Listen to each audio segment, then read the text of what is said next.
क्या water bullet proof है? अक्सर फिल्मों में देखते हैं हीरो पर गोलियां चलती है और वो हीरोइक जंप लेकर पानी में कूद जाता है और बच निकलता है। लेकिन क्या रियल लाइफ में भी पानी आपको गोलियों से बचा सकता है, और बचा सकता है तो कितनी गहराई तक? चलो एक साइंटिफिक डीप डाइव करते हैं और पता लगाते हैं क्या वाकई पानी बुलेट को रोक सकता है। आप यहाँ पर जितने भी गन देख रहे हो, pistol, revolver, rifle, sniper rifle, यह सभी नॉर्मल सरफेस फायरिंग के लिए होती है। यदि बात करें .50 BMG स्नाइपर की, तो इसके बुलेट की स्पीड 3300 किलोमीटर पर आवर होती है, जिसकी फायरिंग रेंज लगभग 7 किलोमीटर तक होती है। लेकिन इसी स्नाइपर को पानी में फायर किया जाए तो यह सिर्फ और सिर्फ 4 से 5 फीट में ही रुक जाएगी और हाई चांस रहेंगे कि इसकी बुलेट कई टुकड़ों में टूट जाए। ऐसा क्यों है, इसको थोड़ा डिटेल से समझते हैं। जनरली जब भी गन को फायर किया जाता है तो इसकी बुलेट पर एक फोर्स लगता है हवा के पार्टिकल्स का। अब यह फोर्स बहुत ज्यादा तो नहीं होता, लेकिन इसी फोर्स की वजह से गन की एक रेंज निकल कर आती है। जनरली हमारे आसपास में जो हवा होती है, इसकी डेंसिटी 1.25 kg पर मीटर क्यूब होती है, जिसका सिंपल सा मतलब है कि यदि 1 मीटर लंबाई, चौड़ाई और ऊंचाई का कोई क्यूब हो तो उसमें जो हवा होगी उसका वेट 1.25 kg होगा। इसको और सिंपल करें तो इस क्यूब में छोटे छोटे हवा के पार्टिकल्स है जिनका कुछ ना कुछ वेट है। तो जब भी किसी गन से फायर किया जाता है तो यह हवा के पार्टिकल इस बुलेट को रोकने की कोशिश करते हैं, तो बुलेट अपनी कुछ एनर्जी इन हवा के पार्टिकल्स में ट्रांसफर करती जाती है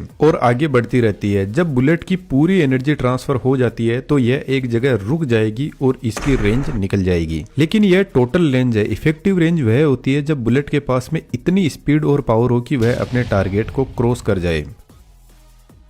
अब चलते हैं पानी पर। यदि 1 मीटर लंबाई, चौड़ाई, ऊंचाई वाला क्यूब फिर से ले और इसमें पानी को भरा जाए तो पानी की डेंसिटी होगी 1000 kg पर मीटर क्यूब, जिसका सिंपल सा मतलब है इस क्यूब में 1000 kg पानी आ सकता है। जिसका दूसरा सिंपल सा मतलब यह भी है कि पानी की डेंसिटी हवा से 800 गुना ज्यादा है। तो जब भी 9mm पिस्टल से गन को फायर किया जाता है तो इससे बुलेट निकलती है 1260 किलोमीटर पर आवर की स्पीड से, और पानी की हाई डेंसिटी होने की वजह से यह बुलेट सिर्फ 2 से 3 फीट अंदर जाते ही रोक देगा। इसके बाद बुलेट की स्पीड धीरे हो जाएगी और यह कहीं अंदर जाकर पानी में डूब जाएगी। लेकिन मानकर चलो आपके पास में एक पावरफुल 50 BMG स्नाइपर है जिसकी बुलेट 3300 किलोमीटर पर आवर की स्पीड से निकलती है, तो हो सकता है कि पानी में यह टारगेट को हिट कर जाए। यदि आप हमारे एक्सपीरियंस के साथ में अपनी क्वालिटीज को बढ़ाना चाहते हो तो हमने डिटेल से step by step advance 3D animation का कोर्स तैयार किया है जो आपको किसी भी टाइप का एनिमेशन बनाने में हेल्प करेगा। डिस्क्रिप्शन में डिटेल्स अवेलेबल है, जरूर से चेकआउट कीजिएगा। लेकिन जैसे ही बुलेट पानी के कांटेक्ट में आती है तो या तो यह पानी के सरफेस से टकराते ही कई टुकड़ों में टूट जाएगी, या फिर हो सकता है कि 1-2 फीट अंदर जाने के बाद में बुलेट के कई टुकड़े हो जाएं। और इसके पीछे सबसे बड़ा रीजन है drag force. Square of velocity के डायरेक्ट प्रपोर्शन में होता है। इसको थोड़ा सिंपल कर लेते हैं। यदि आपकी बुलेट की स्पीड 3300 किलोमीटर पर आवर है तो जब भी यह पानी में एंटर करेगी तो पानी की डेंसिटी हाई होने की वजह से इस बुलेट पर वापस एक फोर्स लगेगा जिसको ड्रैग फोर्स बोलते हैं। अब यदि बुलेट की स्पीड 2 गुना है तो ड्रैग फोर्स 4 गुना लगेगा, और बुलेट की स्पीड 4 गुना हो तो ड्रैग फोर्स 16 गुना लगेगा। अब जब भी बुलेट इतनी हाई स्पीड में पानी से टकराती है तो इतना हाई फोर्स वह सहन नहीं कर पाती और बुलेट कई टुकड़ों में टूट जाती है। तो यदि आप पानी के सामने जितनी पावरफुल गन लेकर आते हो तो वह उतना ही बड़ा फेलियर बनती है।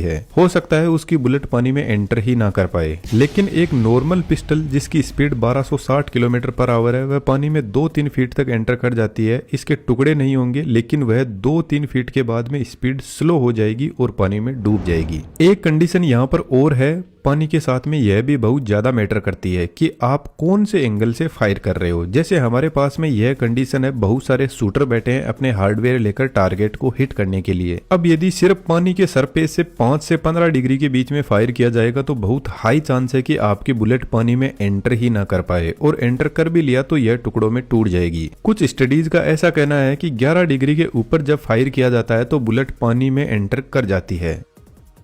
अब जो एकदम ऊपर की तरफ शूटर बैठा है 50 BMG स्नाइपर लेकर, जो 3300 किलोमीटर पर आवर की स्पीड से फायर कर रहा है, तो जब बुलेट पानी की सबसे ऊपर की लेयर के कांटेक्ट में आएगी तो जबरदस्त ड्रैग फोर्स लगेगा और कुछ फीट अंदर तक जाने के बाद में वह ब्रेक हो जाएगी। लेकिन यदि इसके बगल में बैठा बंदा पिस्टल से फायर करता है जिसकी स्पीड सिर्फ 1400 किलोमीटर पर आवर है, तो इसी कंडीशन में बुलेट 6 से 7 फीट अंदर तक जा सकती है, जो पहले से थोड़ी ज्यादा है, और फिर बुलेट की स्पीड स्लो हो जाती है और यह कहीं पानी में जाके डूब जाती है। अब मान लो हमारा टारगेट जस्ट पानी में एंटर हुआ है और वह पानी में सिर्फ आधा फीट नीचे है, और यदि आपके पास में पिस्टल है तो आप उस पर टारगेट लगा सकते हो, लेकिन फिर भी बहुत कम चांस है कि आपकी बुलेट टारगेट को हिट करे। और यहाँ पर आता है सबसे बड़ा सेकंड नंबर का रीजन। जनरली जब भी गन हवा में फायर की जाती है तो बुलेट के पीछे एक जबरदस्त एक्सप्लोजन होता है जिससे बुलेट को आगे की तरफ फोर्स लगता है। लेकिन गन की जो बैरल होती है इसका मैकेनिज्म कुछ इस टाइप का होता है कि जब बुलेट बैरल को छोड़कर बाहर निकलती है तो वह हाई स्पीड में रोटेट करने लग जाती है और अपने टारगेट की तरफ बढ़ती है। अब मानकर चलो आपने बुलेट को फायर किया है और बहुत तेज आंधी चल रही है, तो हो सकता है कि थोड़ा बहुत बुलेट अपने टारगेट को मिस कर जाए, क्योंकि जो भी एक्सटर्नल फोर्सेज है वह इस बुलेट पर लगेंगे। लेकिन यहाँ पर बुलेट का रोटेशन बहुत काम आता है। एक्चुअल में ये जो बुलेट रोटेट कर रही है इसको जायरोस्कोपिक इफेक्ट बोलते हैं। तो जब बुलेट हाई स्पीड में रोटेट करती है तो इसका एंगुलर मोमेंटम बहुत ज्यादा होता है, जिसकी वजह से इसके पास में एक इनविजिबल फोर्स अवेलेबल होता है जो बुलेट पर लग रहा कोई भी एक्सटर्नल फोर्स है उसको कैंसिल आउट करने का कोशिश करता है।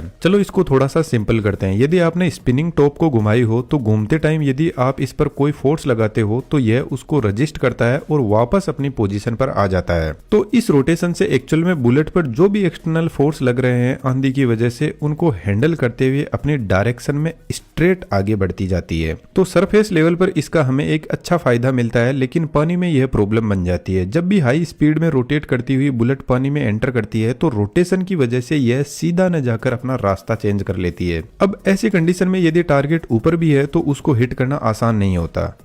एक कंडीशन और लेकर चलते हैं। मान के चलो यदि आप खुद ही पानी में एंटर कर जाते हो गन को लेकर और आपका टारगेट भी पानी में है तो फिर क्या होगा। इस कंडीशन में सिंपल सी बात है, गन की जो बैरल है उसमें भी पानी चला जाएगा, लेकिन फिर भी गन फायर कर सकती है। तो जब भी फायर किया जाएगा तो बैरल के अंदर जो पानी है वह बुलेट को स्ट्रॉन्ग ड्रैग फोर्स प्रोवाइड करवाएगा और मुश्किल से बुलेट गन से निकलने के बाद 1 फीट दूर जा पाएगी। और यहाँ पर हो सकता है कि यदि पानी का ड्रैग फोर्स ज्यादा हुआ तो बैरल फट भी सकती है, क्योंकि बुलेट के पीछे का एक्सप्लोजन इसको आगे की तरफ फोर्स लगा रहा है और पानी इसको आगे बढ़ने नहीं दे रहा, तो बैरल फटने के हाई चांस रहते हैं। लेकिन कुछ राइफल्स होती है जो पानी में फायर कर सकती है, जैसे Russian made APS under water rifle. इनके प्रोजेक्टाइल कुछ ऐसे स्टील के नुकीले नीडल टाइप और साइज में थोड़े लंबे होते हैं, और सबसे खास बात यह रोटेट नहीं करते हैं तो एकदम स्ट्रेट डायरेक्शन में मूव कर पाते हैं। अब काफी इंटरेस्टिंग होगा यह जानना कि इसकी जो बुलेट है इस पर पानी का ड्रैग फोर्स कैसे काम करता है। एक बहुत ही इंटरेस्टिंग कंसेप्ट होता है सुपर कैविटेशन। जब इस नीडल टाइप बुलेट को फायर किया जाता है तो इसकी स्पीड 3600 किलोमीटर पर आवर से लेकर 5000 किलोमीटर पर आवर तक हो सकती है। और इतनी हाई स्पीड में जब पानी के मॉलिक्यूल इस नीडल से टकराते हैं तो वह दूर नहीं हो पाते, और वाटर मॉलिक्यूल का प्रेशर कम होने की वजह से यह वेपर या गैस में बदल जाते हैं। अब यह गैस इस नीडल को कवर कर लेती है, जिससे नीडल डायरेक्ट वाटर के कांटेक्ट में नहीं आती है, और इसका इफेक्ट यह पड़ता है कि पानी का ड्रैग फोर्स इस नीडल पर एक सरफेस गन जितना नहीं लग पाता, और यह नीडल 50 से 100 मीटर दूरी तक जा सकती है।